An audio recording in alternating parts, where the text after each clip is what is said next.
Guys, good morning. और आप सब कैसे हैं? और आज है 12 अगस्त। आज का दिन हमारे लिए बहुत ही स्पेशल है क्योंकि आज के दिन तीन जनों के बर्थडे होते हैं। एक तो आरुष के पापा का, एक आरुष के भाई का और एक आरुष की बुआ का। तो अब हम कैसे सेलिब्रेट करते हैं ये आप देखना। अभी तो कुछ प्लानिंग हुई नहीं है कि क्या करना है क्या नहीं करना है। बस सुबह उठ के मैंने सबको विश कर दिया है फ़ोन लगा के मैसेज से। और अभी तो ब्रेकफास्ट में मैंने बनाई है मैगी, क्योंकि आरुष बोल रहा था मैगी बना दूँ, तो मैंने उसके लिए मैगी बनाई है। आगे हम क्या बनाते हैं, कहाँ जाते हैं, कैसे सेलिब्रेट करते हैं वो आपको बताते हैं। और गाइस सॉरी, क्योंकि मेरा अभी काफ़ी टफ़ शेड्यूल चल रहा था।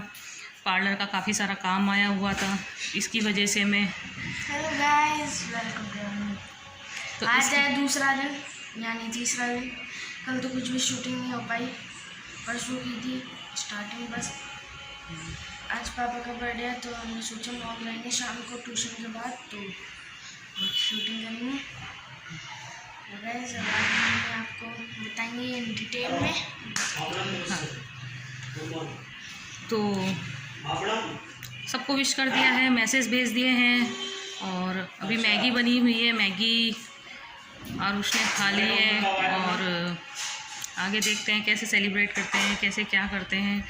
तो मेरा पार्लर का काफ़ी सारा काम आया हुआ था, इस वजह से मैं बहुत ही बिज़ी थी, बिल्कुल टाइम नहीं निकाल पा रही थी। और आरुष भी शूट नहीं कर रहा था, तो कोई नहीं, हम आगे का अपना कंटिन्यू रखेंगे। और देखिए ये है मैगी जो मैंने बनाई है। आरुष बहुत ही सिंपल मैगी खाता है, सिर्फ उसे जीरा टमाटर प्याज कुछ भी नहीं डालने देता, बस सिंपल उबली हुई मैगी खाता है। तो देखिए गाइस, अभी मैगी बनी हुई है। आगे क्या होता है हम आपको वीडियो में बताती हूँ। और मुझे अपना एक बात जो आपके साथ शेयर करनी थी वो भी बतानी है, तो मैं लास्ट में बता दूँगी आपको। ओके, अब हम जा रहे हैं मॉल। और आज मैंने आपसे कहा था पापा का बर्थडे, मम्मी नहीं बता दिया होगा। और अगर आपको नहीं पता है तो मैं बता देता हूँ कि आज पापा का बर्थडे है, तो हम मॉल जा रहे हैं। मैं आपसे मॉल पहुँचने बाद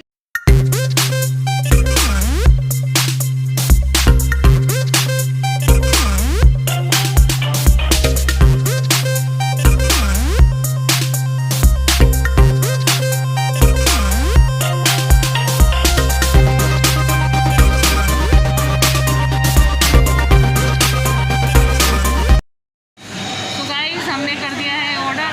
अब वेट कर रहे हैं आरुष, कब उसका फेवरेट बर्गर है। न्यूज़ के पापा, इनका आज बर्थडे है।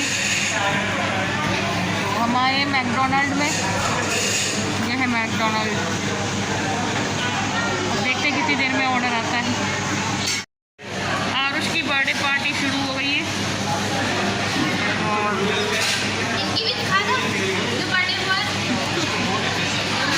और आरुष ने अपना फेवरेट बर्गर लिया है। बर्गर मुझे बिल्कुल भी पसंद नहीं है, इसलिए मैंने बर्गर नहीं लिया। फ्रेंच फ्राइज और मैक पफ लिया है और कोल्ड ड्रिंक ली है। तो चलो करते हैं शुरू।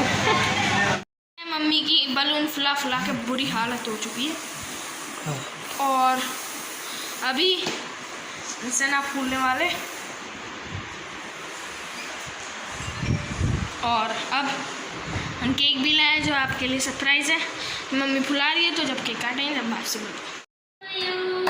Happy birthday to you, happy birthday dear papa, happy birthday to you, God bless you.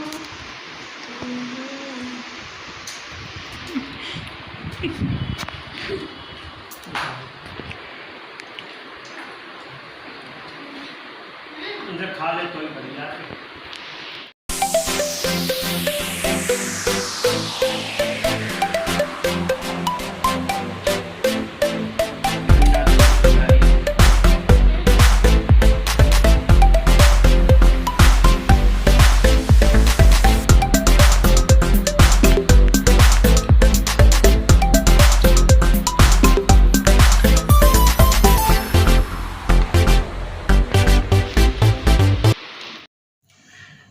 Guys, मैंने आपको जैसा कि बताया था पिछली वीडियो में कि मैं नेक्स्ट वीडियो जो आएगी उसमें आपसे के साथ एक बात शेयर करूँगी, तो वही बात मैं आज आपको बताने जा रही हूँ।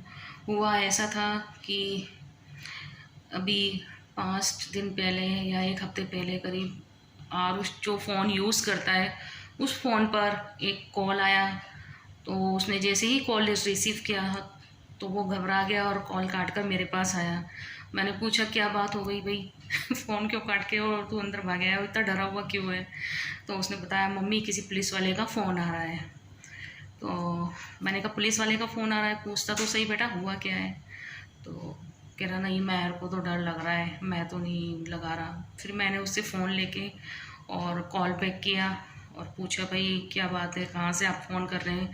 तो कोई राजकुमार नाम का पुलिस वाले सर थे, तो वो कह रहे थे कि मैं हरियाणा हिसार से हूँ और जिस फ़ोन से आप बात कर रहे हो वो फ़ोन चोरी का है।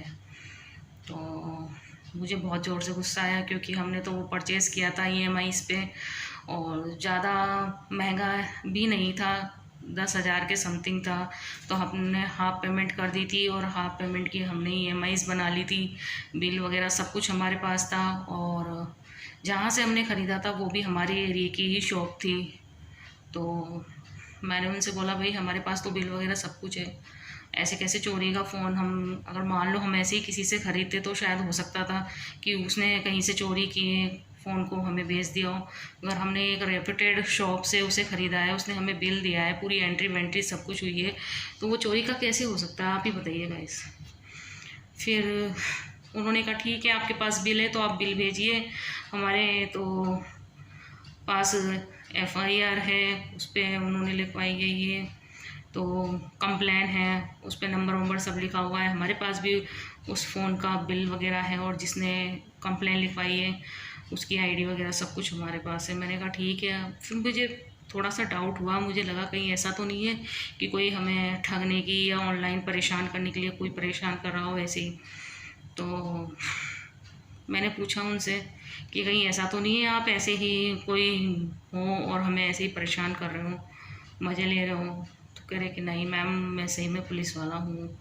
और मैंने कहा ठीक है आप पुलिस वाले हैं तो पहले आप अपनी ID भेजिए, कौन से थाने से लगा के पुलिस वाले हैं आप, और साथ में जिसने कंप्लेंट लिखवाई है उसकी भी ID दीजिए, एक FIR की कॉपी चाहिए मुझे जो उन्होंने कंप्लेंट लिखवाई है। ये सारी चीज़ें मुझे आप सेंड कर दीजिए जिससे मैं विश्वास कर सकूं कि भाई हाँ वास्तव में आप पुलिस वाले हैं। और नहीं तो आजकल तो कितना ऑनलाइन फ्रॉडिंग और हो रहा है, तो किसी कोई असली भी पुलिस वाला अगर हमारे कॉल करेगा तो शायद हम लोग बिलीव ना करें। मैंने इतनी सारी चीज़ें उनसे डिमांड की तो उन्होंने तुरंत ही WhatsApp पर अपनी ID और जिसने कंप्लेंट लिखाई थी उसकी ID और साथ में FIR की कॉपी वगैरह सब कुछ उन्होंने सेंड कर दी। मैंने भी अपना बिल सेंड किया उनको। फिर उन्होंने जैसे ही बिल सेंड किया था फिर वो बोलने लगे कि मैम और कुछ भी चाहिए आपको जिससे आप मुझ पर बिलीव कर सकें कि मैं पुलिस वाला हूँ? तो मैंने कहा जस्ट ए वेट, आप थोड़ा सा वेट करें मैं ज़रा चेक करती हूँ। फिर मैंने उनकी ID वगैरह चेक की, सबका स्टाम्प वगैरह लगी हुई थी, ओरिजिनल सी ही लग रही थी सब कुछ, और हो सकता है ओरिजिनल ही हो वो, मगर जो बिल था कंप्लेन लिखवाने वाले का बिल और हमारे बिल की में जो अंदर फ़ोन का एक EMI पता नहीं कुछ ऐसा कुछ कोड होता है फ़ोन का, तो मेरे हस्बैंड ने बोला ज़रा ये चेक करो आप, हो सकता है मिस्टेक हुई हो। तो मैंने चेक किया तो सारी की सारी सिरिंज दोनों बिलों में एक जैसी थी, जिसने कंप्लेन लिखवाई थी और हमारी भी। मगर जब ध्यान से हमने देखा तो लास्ट का जो डिजिट था, जो अक्षर था, उनके में 7 था और हमारा 0 था। तो बाय मिस्टेक हमारा 2 घंटा ख़राब हुआ, हम परेशान हुए, बहुत ही डिप्रेशन में भी आ गए थे कि ऐसे कैसे हो सकता है कि शॉप पे भी कोई चोरी का फ़ोन बेच सकता है क्या। और फिर आगे बहुत लंबा प्रोसेस हो जाता क्योंकि वो बोल रहे थे कि आपको फ़ोन वाले के अगेंस्ट लोकल थाने में कंप्लेन लिखवानी चाहिए, और हम इन सब लफड़ों में नहीं फंसना चाह रहे थे। जब हमने अच्छे से बिलों को चेक किया तो दोनों की सारी सीरीज सेम होने के बावजूद भी एक लास्ट डिजिट थी उनके में 7 थी, हमारी 0 थी। तो मैंने उनसे बोला सर आप प्लीज़ दोनों बिलों के जो सीरीज़ हैं उसको अच्छे से चेक कीजिए, देखिए ये दोनों डिफरेंट्स हैं। तो उन्होंने कहा ठीक है मैम मैं देखता हूँ। उन्होंने ध्यान से देखा तो उन्होंने अपनी मिस्टेक मान ली कि हाँ मैम लास्ट के डिजिट में ही थोड़ा सा मिसअंडरस्टैंडिंग हो गई थी और मैं आपसे सॉरी मांगता हूँ। उन्होंने सॉरी भी मांगी मुझसे। फिर मैंने भी बोला मैंने कि कोई नहीं सर आप तो अपना काम कर रहे थे, मुझे ये नहीं पता कि वो वास्तव में पुलिस वाले थे या क्या थे। अभी तक मैं विश्वास नहीं कर पा रही क्योंकि कुछ टाइम बाद उन्होंने जो अपनी आईडी भेजी थी थाने की, जो उनका आई कार्ड था, आईडी कार्ड होता है पुलिस का वो, और उन्होंने जो थाने की लोकेशन की जो पिक भेजी थी वो दोनों ही उन्होंने कुछ समय बाद डिलीट मार दी थी।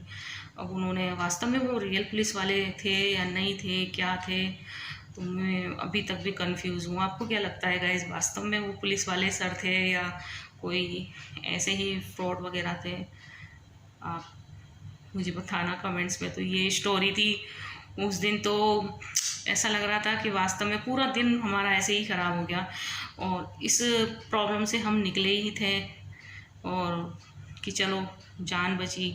और दूसरा एक और प्रॉब्लम आ गई, फिर एक और कॉल आया, उसमें कहते हैं मैम आपने है ना एक कूपन जीत लिया है और आपको 10,000 का तो पार्लर का आप फ्री में कहीं भी करवा सकते हैं, अपना जो भी आपको करवाना हो, और 4 जनों के लिए बाहर आप जहाँ भी कुल्लू मनाली वगैरह जहाँ भी हिल स्टेशन या कहीं भी आप जहाँ घूमना चाहते हो वहाँ के होटल का और रहने का, खाने पीने नाश्ता वाश्ता सब आपका फ्री होगा और आप कहीं भी 4 जने जाके पिक्चर फ्री में देख सकते हैं। और एक और कुछ और खाने का था, एक कहीं भी किसी होटल में जाके 4 जने आप खाना खा सकते हैं। तो मैम आप प्लीज़ आज हमारे पार्टी में आके विज़िट कर लीजिए। तो मैंने भी बोला, मैंने कहा आप एक बात बताइए, इतनी सारी जो आप फैसिलिटी दे रहे हैं फ्री में तो मुझे ही ऐसा क्यों दे रहे हैं? तो कह रहे आप सेलेक्ट हुए हैं और हम अपनी कंपनी का प्रमोशन कर रहे हैं ताकि आपको हमारा पता चल सके। मगर मैंने उनको बोल दिया कि आप प्लीज़ मुझे दोबारा कॉल मत करना, मुझे कोई इंटरेस्ट नहीं है। और इस तरीके से क्योंकि मेरा बहुत टाइम ख़राब हो चुका था और मैं थोड़ी इरिटेट भी हो रही थी, तो मैंने उनको बोला प्लीज़ आप मैम दोबारा कॉल मत करना। तो कभी कभी ऐसा दिन होता है कि एक के बाद एक कुछ ना कुछ ऐसा होता चला जाता है कि पूरा माइंड ही डिस्टर्ब हो जाता है और हमारा टाइम तो बर्बाद होता ही है, साथ में हम लोग थोड़े से डिप्रेस भी हो जाते हैं और समझ में नहीं आता कि किस पे विश्वास करें किस पे विश्वास ना करें। तो हमारे साथ उस दिन ऐसा हुआ। तो गाइज़ हो सकता है कभी आपके पास भी ऐसा कोई कॉल आए तो प्लीज़ आप भी थोड़ा सा सतर्क रहना और सारी इंक्वायरी करने के बाद ही आप किसी पर विश्वास करना। तो गाइज़ ये स्टोरी थी जो मैं आपको पिछली वीडियो में बताना चाह रही थी, मगर वीडियो लंबी होने की वजह से मैं अपनी बात आपको शेयर नहीं कर पाई। तो आज मैं अपनी वीडियो में इस बात को आपके सामने शेयर किया है, शायद आपको भी थोड़ा सा इससे पता चलेगा या आगे कभी आपके साथ ऐसा कोई कॉल वोल आता है तो आप थोड़े से सतर्क रहेंगे। तो और गाइस आप बताना कि वास्तव में कोई फ्रॉड थे, आपको क्या लगता है वो फ्रॉड थे या रियल थे? अगर रियल थे तो फिर उन्होंने अपनी आईडी क्यों डिलीट मारी, ये मुझे अभी तक समझ में नहीं आ रहा। ओके गाइस, सो गाइस यदि आपको हमारी वीडियो पसंद आई हो तो प्लीज़ आप लाइक करना, शेयर करना और सब्सक्राइब करना। आई होप आपको हमारी वीडियो या ब्लॉग जो भी है आपको ज़रूर पसंद आया होगा। तो okay bye, good night, see you.